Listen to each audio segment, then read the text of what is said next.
Hi, I'm Peter Jablonski. I'm former nature director at Camp Shelkoff, and we're here at Camp Scouthaven today, and we're going to talk a little bit about tree identification.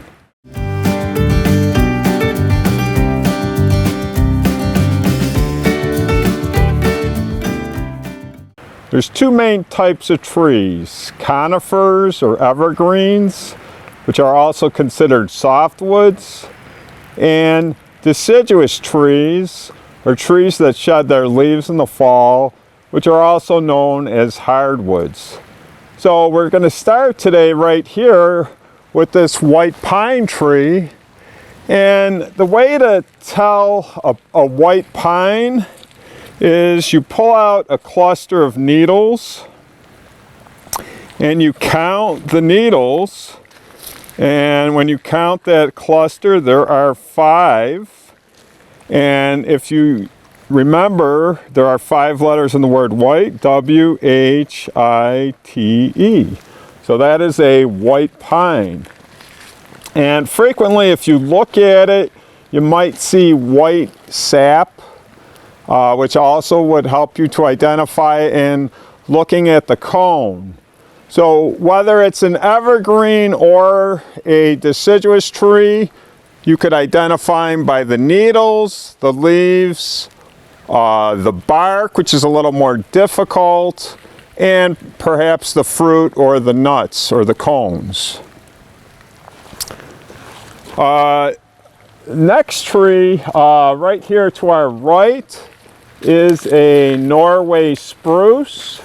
This is an evergreen, and it has a kind of a landmark way that the needles just kind of they drop down, they kind of droop downward. So when you look at it, that's a telltale sign to tell it is a Norway spruce. But there's one little way to remember the differences between spruces and fir trees. Spruces have very sharp needles, so when you touch them, they're going to be very pointy and sharp. Fir trees are flat. They're going to have flat needles. This is a cone, or what remains of a cone, from a Norway spruce. And if you see a squirrel chewing on this, that is going to be a red squirrel. They really like the cones. Also, you might see, if you're lucky at nighttime, you might catch flying squirrels, which like to eat coniferous tree cones. Over on the other side of the dining hall, I see some evergreens that there are no needles, but they have shed their needles. It's actually a deciduous conifer, and that is a larch or a tamarack. They grow very tall, and they use them for telephone poles, but they do shed their needles in the fall. Now, I picked a couple of, unfortunately, there's no green leaves to show you today, but we have a few deciduous trees. This is a beech, very common in the northeast forest. And if you notice, it has very toothed edges. So when you want to identify a tree, if you're not sure, you want to look at the edges, see if they're toothed or smooth. And you want to have a good tree guide, perhaps an Audubon tree guide that shows actual photos. Now, one thing they're going to ask you in the guide, is it a simple leaf or compound? So simple means when you pull it by the stem, it's one single leaf. If there's other leaves and you pull it by the stem and there's several, like an ash tree or a black walnut, that it's called a compound leaf. Now, the other thing they're going to ask you is it opposite or alternate? So do they come off the branch directly opposite each other or alternate? So those are some of the terms you're going to want to remember. If we pan over there behind this gazebo here, we see that there's lots of beeches with their leaves still on them. And beeches have, small young beeches have a tendency to hold on to their leaves all through the winter. And if you notice, they're very close together. There's a lot of them because the beech trees can send shoots underground and a new beech will shoot up. And here is an example of a sugar maple. And this is something you'd see on the Canadian flag. And if you notice, the way to remember it is the word sugar has a U in it, and this has a very U-shaped. The other maples are red maples, which are going to have more V-shaped indentations.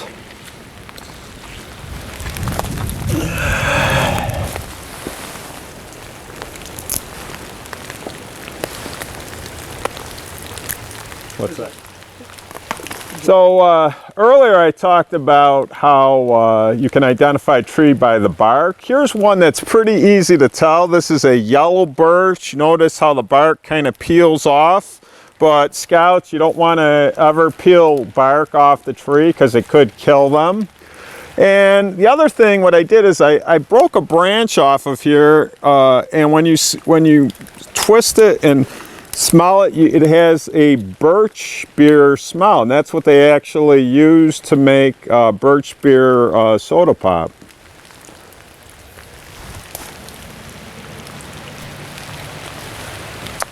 So we're stopping along the nature trail here at Camp Scouthaven, and we notice this very large woodpecker hole, and that would have been done by a pileated woodpecker, which is about the size of a crow, and it has a very large red mark on the top of the head.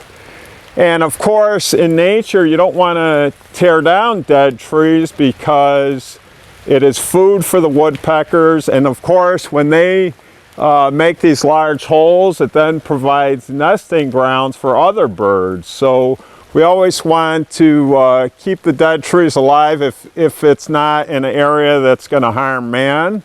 So it provides food and nesting areas for the birds. Now, sometimes you might see on a tree a ring of very small holes going all the way around.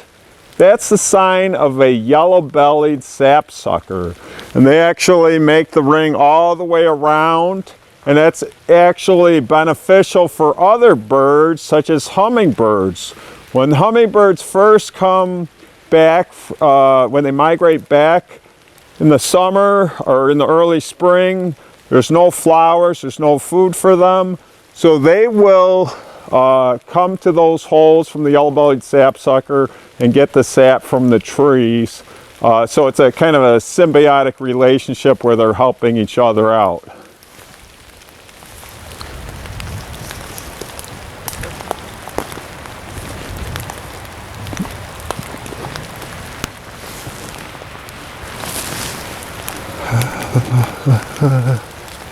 So if we look at the floor of the forest here on the nature trail, we see lots of dead leaves, lots of dead branches, and of course Mother Nature's always recycling the nutrients and giving them back to the other plants. Now on this dead branch we have a lichen, which is a symbiotic relationship between an algae and a fungus.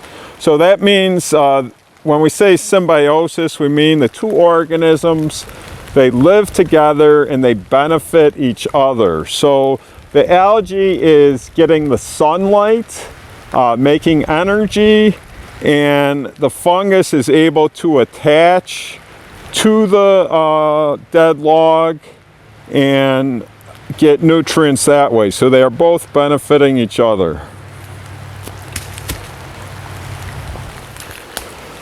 So this tree that we're looking at now, this is a fir tree. Remember I said that spruces are sharp, firs are flat. So these needles are relatively flat, and if we look carefully, very tiny little cone, very small. So that's a fir tree. And over here we have a hemlock. And I'll just pull off a little sample. Hemlocks are flat needles similar to the fir, but if you look at the underside, it's a little white. And hemlocks can grow to very old age, some as old as 700 years. And they provide good food for flying squirrels and red squirrels. They are now being affected by an invasive species called the woolly angelid. So if you notice under the canopy here where these hemlocks are, there isn't any undergrowth. So while it might provide some shelter for deer, there isn't any food for them to eat. So, of course, deer tend to like open fields where there's food for them. So under this area, it's not going to provide food for the wildlife. Underneath the tree, I just found this bone of an animal. So whenever you're hiking in the woods, you always want to look out for different things. And what we notice, if you can see, there's little teeth marks. So when you find bones in the woods, the little rodents, squirrels and mice, they're trying to get the nutrients, the calcium out of the bones, so they will chew on them. And if you do ever find a skeleton, frequently you only find pieces of the bones because animals will take them and run off with different parts, so they're usually scattered around the forest floor. So what we're looking at here is a red pine, which is consistently red all the way through. And if you pull out a cluster of needles, you see two very large needles. So that is a red pine. They grow nice and straight. So I just found a white pine cone, and you can see some of the sap. It's a little bit, you can see a little bit of the white on it. And if you notice, white pines grow very tall and straight, and the colonists use them to make masts for ships. So that's why a lot of the forest, you don't find the old growth white pines, because they were used a lot for shipbuilding.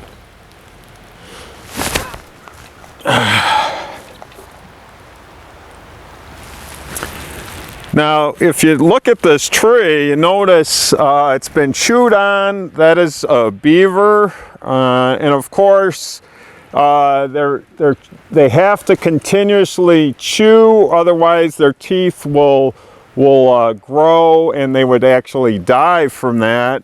Normally, one of their favorite trees is aspens or poplar trees. That's one of their favorites. Also, they like birch. Here they've cut into, appears to be an evergreen tree, but we're going to show you some aspen trees, one of their favorite foods. Okay, we're standing in front of a stand of some aspen trees or poplar trees. When they're not wet, they tend to have a whitish looking bark, but not to be confused with birch, because their bark would be smooth, doesn't peel like a birch. They are the first trees to grow in an open area when it gets cleared or when there's a forest fire. And this is what their leaves look like. This is what's called a quaking aspen, because any little breeze, these leaves will really quake. And this is a big tooth aspen. You notice it has larger teeth on the edges. So Scouts, we've taken a little walk through the woods here. We've tried to point out some different things you can see. So use your sense of observation. And of course, if you're quiet in the woods, you can hear more birds and animals. Use your ID guides. We're going to have some links for you online to some different games you can play, different videos that will help you identify trees, birds, and wildlife. Until next time, enjoy your wild scout camps.